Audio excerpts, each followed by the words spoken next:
পৌনে 3টার দিকে তার বাসা থেকে এবং পরবর্তীতে তার ছেলের নাম্বার থেকে ফোন আসে যে তার ছেলেকে কিডন্যাপ করা হয়েছে, অপহরণ করা হয়েছে এবং তার কাছে মুক্তিপণ চাচ্ছেন 50,000 টাকা। তো এইটা সে শোনা পরে, যেহেতু একটাই মাত্র ছেলের নাম হচ্ছে আফফান সাইদ, তো সে খুব ভেঙে পড়ে এবং দৌড়াদৌড়ি ছোটাছুটি করতেছিল যে আসলে এটা তো তার জন্য বিরাট একটা দুঃসংবাদ। যে সে ওই সময়ে যেহেতু সচিবালয়ে চাকরি করে, নামার সময় দেখে যে মাননীয় প্রধানমন্ত্রীও বের হচ্ছিল বা বের হবে এরকম একটা অবস্থা ছিল। তখন সে ওই প্রোটোকলে এত একটু যাওয়া মুশকিল, তারপরেও সে দৌড়াদৌড়ি করতেছিল। এখানে গিয়ে যখন মাননীয় প্রধানমন্ত্রীর নজরে আসে তখন তো তাকে অ্যালাউ করার পরে তারা সে কান্নাকাটি করতেছিল। একটা পর্যায়ে তার কাছ থেকে শোনে যে আসলে মাথা ঠান্ডা করে যে কি হয়েছে আমার একটু বলেন। তারপর তার কাছ থেকে যখন শুনছে যে এবং ছোট বাচ্চা অপহরণ হয়েছে এবং তার কাছে মুক্তিপণ চাইছে, বিষয়টা অনেক মানে সিরিয়াস আর কি। তখনই কিন্তু এটা তাৎক্ষণিকভাবে যে আমাদের রমনা এলাকার ভিতরে এই ঘটনা ঘটছে, তখন আমাকে ফোন দিয়েছিল। পরে আমি প্রথম দিকে ধরতে পারি, পরে আমরা কথা হয়েছে। তো একটা নির্দেশনা ছিল যে এটা যেন আমরা যত তাড়াতাড়ি সম্ভব আমরা উদ্ধার করি এই যে বাচ্চাটাকে। তো ইতিমধ্যে তাকেও পাঠিয়ে দেয়। সে তার সাথে আমরা যোগাযোগ করতেছিলাম এই শামীম কর্মচারীর সাথে। তো ওনার নাম্বার দিয়ে পরে আমরা যোগাযোগ করলাম যে কোন নাম্বার থেকে কথা বলতেছেন। ওই নাম্বারটা আমরা নিয়ে আমরা ওই নাম্বারটা ট্র্যাকিং এর লাগাই দিয়ে আমরা টিমটা রেডি করে পাঠিয়ে দিই ওই এলাকায় যেটা দেখা যাচ্ছে আর কি। তো সাথে সাথে আমিও তাকে এর মধ্যে পেয়ে যাই। পাওয়ার পরে আমরা একসাথে যাই, এর মধ্যে কথাও হচ্ছিল, বারে বারে ফোন দিচ্ছিল। এরপরে 30,000 টাকা, শেষ পর্যন্ত 10,000 টাকায় নেমে আসছিল আর কি, এই যে মুক্তিপণের টাকা। কিন্তু সমস্যাটা হচ্ছিল দিবে কিভাবে, এটা ওই বিকাশ নাম্বারটা সে দিচ্ছিল না, বা বলছে দিব বলে কিন্তু দিচ্ছিল না। তো পরে আমরা যখন ওই এলাকায় আমাদের টিম যখন ঘুরতেছিল ওই যে কাছাকাছি এলাকায়, তো তারা ছিল মূলত চামিলি বাগের ওখানে মানে একটা ওই আন্ডার কনস্ট্রাকশন একটা বিল্ডিং, 10 তলার মতো বিল্ডিং ছিল। এই বিল্ডিং এর ডোমিনো আর কি বিল্ডিং। তো এই বিল্ডিং এর মোটামুটি 7 তলায় ছিল তারা আর কি।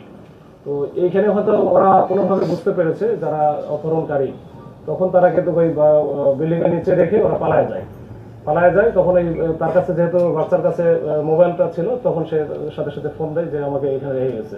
পরে সাথে সাথে আমরা তো গেলাম, গিয়ে আমরা ওখান থেকে উদ্ধার করে বাচ্চাকে আমরা, যেহেতু সে ওই খুব কাঁপতেছিল এবং আনস্টেবল ছিল, তো পাশেই পপুলার ছিল, পপুলারে নিয়ে গিয়ে আমরা মেডিকেল একজন ডক্টরকে আমরা দেখানোর পরে মোটামুটি সে ট্রিটমেন্ট দেওয়ার পরে একটু স্টেবল হলে আমরা বাসায় পৌঁছে দিই। তো এই ঘটনার প্রেক্ষিতে যেহেতু আমরা বাচ্চাটাকে অক্ষত অবস্থায় উদ্ধার করেছি, তো এটা নিঃসন্দেহে মাননীয় প্রধানমন্ত্রীর একটা অনেক বড় একটা ইয়ে ছিল, কন্ট্রিবিউশন ছিল যে আমাদেরকেও এখানে সম্পৃক্ত করেছেন। আমরাও দ্রুত এটা রেসপন্স করতে পেরেছি এবং দ্রুত বাচ্চাটাকে একেবারে অক্ষত অবস্থায় উদ্ধার করা গেছে। এরপরের যেটা হয়েছে, আমরা যেহেতু আসামির সম্পর্কে কিছুই জানি না, কারা কিভাবে কেন নিয়ে গেল বা ওদের কোনো ডিটেলসই নেই, কিচ্ছু নেই। শুধু ওই ছেলেটার কাছ থেকে আমরা কিছু বর্ণনা শুনেছি। পরবর্তীতে আমরা সিসি ক্যামেরা আশেপাশে যেগুলো ছিল ওই বিল্ডিং এর পাশে আশেপাশে, এই সিসি ক্যামেরাগুলো দেখে আমরা কিছু শনাক্ত করেছি আর কি। শনাক্ত করে এবং কিছু আমরা যে তথ্য প্রযুক্তি ব্যবহার করে আমরা মোটামুটি 4-5 জনকে শনাক্ত করি। এর মধ্যে গতকাল রাত্রে কিন্তু আমরা দেখেন যে আমরা 4 জনকে ধরেছি। এই 4 জনের মধ্যে একজন এই যে তানভীর আহমেদ ওরফে ফাহিম, ইফাত ইয়ামিন লিখন 23 বছর, হাসান আল বান্না ওরফে হাসান, ওর বয়স 20, আর মুস্তাকির রহমান ওরফে কুঞ্জ, ওর বয়স 21। মানে 20 থেকে 22-23-এর মধ্যেই এদের বয়স। এবং এদের সাথে ওইখানে আরেকজন প্রেজেন্ট ছিল, তাকে আমরা খুঁজতেছি, ওটা পরে আমরা জানাবো, এখনো পাই নাই। সে টিমের অন্যতম লিডার। আর যারা পাইছি এরাও মোটামুটি এদের সাথে মোটামুটি আমরা দেখেছি যে 10 থেকে 12 জনের একটা টিম আছে এবং এরা কিন্তু খুবই দুর্ধর্ষ একটা টিম। এদের যতগুলো যে ভিডিওগুলো আমরা পেয়েছি তাদের মোবাইলে, মানে ধরার পরে, তো এগুলো দেখলে আসলে আমরা সবাই আটকে ওঠার মতো আর কি। আমাদের যে ছোট বাচ্চা থাকে 10 বছর, 12 বছর, 14 বছর বা 15 বছর, অনেকে দেখলাম যে 20 বছরের বাচ্চা ছেলেগুলো তারা নিয়ে যায় কিভাবে টোপ দিয়ে। এটা ওই যে তাদের হোয়াটসঅ্যাপে অনেকগুলো গ্রুপ আছে, এই হোয়াটসঅ্যাপে তারা নক করে বিভিন্ন জনকে, হয়তো টার্গেট করে নক করে, এই টেলিগ্রামে করে। এই গ্রুপে ওরা কিন্তু মূলত নক করে মাদকের কথা বলে, যে তারা এখানে আসলে মাদক পাবে, তো মাদকের কথা বলে নিয়ে আসে। আর কিছু আছে যে বিভিন্ন বাহানা দেয় যে এখানে আসলে মেয়েদের সাথে গল্প করা যাবে, ভালো মেয়ে পাওয়া যায়, এরকম বিষয় এগুলো নিয়ে আসে।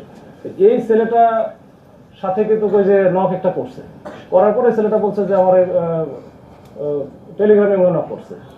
তো নক করার পরে ছোট ছেলে 13-14 বছর বয়স, তখন ও বলছে যে ভাই মানে কি কাহিনী, ওই আমরা তো একই বয়সেরই, তো ওইখানে আসো আমরা একসাথে একটু কথা কথা বলবো। তো কিছু ও তো স্বীকার করতেছে না, কিন্তু আমার মনে হয় কোনো একটা লোভ বা প্রলোভন দেখাইছে যে মেয়েটাই আসবে, এখানে আমাদের আছে, তুই এসে গল্প টল্প করতে পারো। এই তখনই কিন্তু সে এটা গেছে একটু মানে ট্র্যাপে পা দিছে। এই ট্র্যাপে পা দেওয়ার পরে যেটা হয় আর কি, ওখানে ওরা প্রত্যেকটা ক্ষেত্রে মোটামুটি একই রকম টাকা পয়সা নেওয়া, যে এখানে 20 মানে 50 থেকে শুরু করে 30,000, মানে যে যখন যেখানে পায় 20,000 15,000, মানে এরা খুব বড় পার্টি না, টাকা কম, কিন্তু ওইখানে প্রচুর পরিমাণে নির্যাতন করে। এই ছবিগুলো না আমরা দুই একটা ভিডিও হয়তো আমি পরে আপনাদের দিয়ে দেবো, এই গ্রুপে দিয়ে দেবো। তো ওইটা দেখলে আপনারা বুঝতে পারবেন যে কি পরিমাণ নির্যাতন করে, আমরা ওদের মোবাইলে যেটা পাইছি। তো যাই হোক, এদের এই 4 জনকে আমরা ধরেছি। আমরা আশা করছি যে এদের সাথে যারা আছে এই গ্রুপে 10 থেকে 12 জন, প্রত্যেককেই আইনে আওতায় আমরা নিয়ে আসার চেষ্টা করব। এবং আমরা এটা মামলা হয়েছে রমনা থানায়, এটা নিয়মিত মামলা আমরা করেছি আজকেই সকালে। তো এইটাই হচ্ছে আমাদের আপডেট।